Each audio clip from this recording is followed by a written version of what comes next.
This video is to look at the breaking the fear, anger, and shame cycle. Okay, so if we want to change this pattern in the world, we have to understand it and recognize and see it in us and be able to change it in us. And it's part of our culture, so it's pretty ingrained. You could say that it's ingrained in the masculine and the feminine, but it really works both sides. It doesn't matter whether you're male or female. We both have these characteristics. I think you're going to see from my diagram. I'm Lisa, Love and Marriage Guide. And if we're looking at the behavior of person one, you're going to have, I don't know how to turn it around. Okay, so the behavior is lashing out behavior. Anger, yelling, screaming, throwing, or banging things. Okay, so that's person one. The thought that's under that is, this is not safe, I am not safe. Something happened that triggered this person. The perception or the perspective is that you are hurting me. The other person is hurting them. The reality is that they are hurting. Something inside them is hurting. The secondary emotion is anger. I don't know if you can see that. But the primary emotion is either fear, sadness, or shame. Okay, now, I'm sorry, this is not a great use of diagram. But the person number two, the choices of their behavior are, number one, you can choose to placate, attempt to soften or soothe. These are all trauma responses, notice. Number two is you can walk or run away. That is flight. Number three, you could yell back. That is fight. Number four, you could freeze or not respond, disassociate, and shut down. Okay, so this is a cycle that happens, and if you are to do any one of those things, your partner is still going to feel unsafe, they're still going to feel abandoned, and that's going to activate them even more. So what do you do to break this cycle, right? You have to understand it first, and I've been on both sides of this cycle. I have been the person lashing out, and I have been the person that is running away, or fighting, or freezing, or yelling back. I already said that one. Or placating. I've tried all of these. And I learned this in my primary relationships in my family. My mother was traumatized as a child, and so she couldn't tolerate her feelings of vulnerability. And so she would lash out in anger, and it was usually directed at me or my dad. And I tried all of these responses and was never able to break the cycle. So what ends up happening is you get in the same cycle with your romantic attachments. So we have to learn how to break this cycle.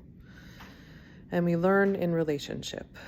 And so whether you're doing the behaviors of placating, walking or running away, yelling back, or freezing, you're still having the same feelings that your partner is having.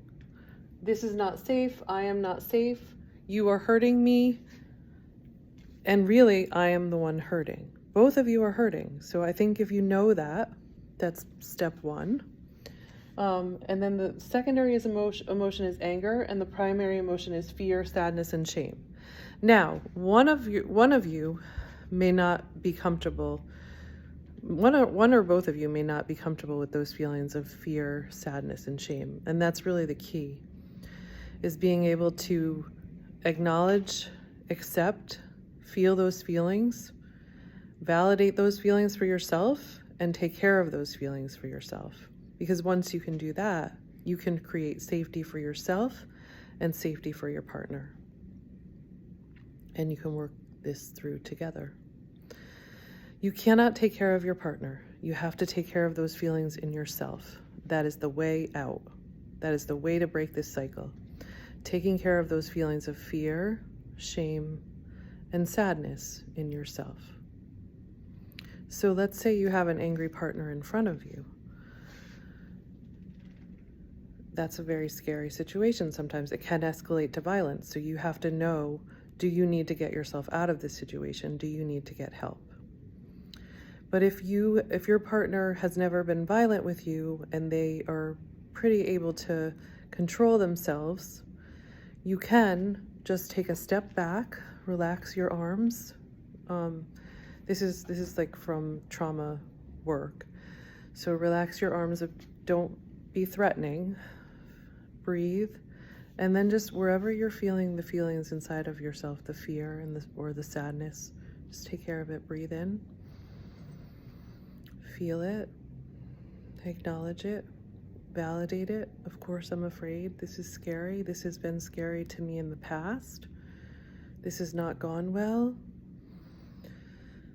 And then kind of take care of it. It's okay. I am an adult now. My partner has never hurt me. My partner is not feeling safe. I can make it safe for myself, and I can make it safe for my partner. And just breathe, stay with yourself, and just allow yourself to be present. You may say something very similar. So I call this the AVCs: acknowledge, validate, care for. And it's for your emotions. So after you have taken care of it in yourself, you can turn to your partner and acknowledge, I see you angry. I see you triggered. Sometimes trigger is an okay word. You have to find words that are safe for your partner. And this is kind of just learning your partner. I see you upset. Maybe that word is not triggering. And then you're acknowledging, you're validating, you're seeing them. That will calm them down a little. And then validate it.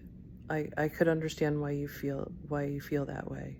I think I said something that may have triggered you.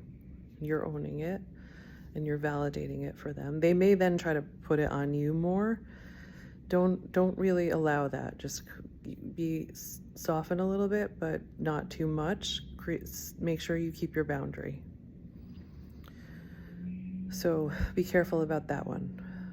Validate, but put it back on them. Don't take responsibility for it. So you can say, I could understand why you'd feel that way. I may have said something that triggered something for you. And then care for them if you can, and if they let you, because they may not be soft enough for you to let them care, for them to let you care for them. So just those two things are a start, but it's all about creating emotional safety in your relationship. And you can do that by taking care of your own emotions. And sometimes it means setting a boundary.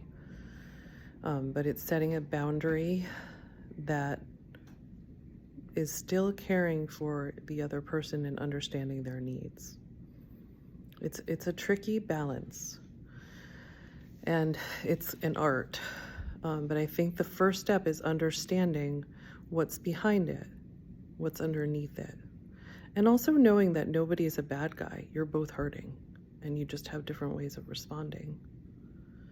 And I think for some men and for some women, we've been taught that it's not okay to feel those vulnerable feelings. So we try to push them down, and then we cover them up with anger. And we have to create a safe place to be able to feel those feelings and care for them. Let's break this cycle so we can break it in the world. And we really can have world peace.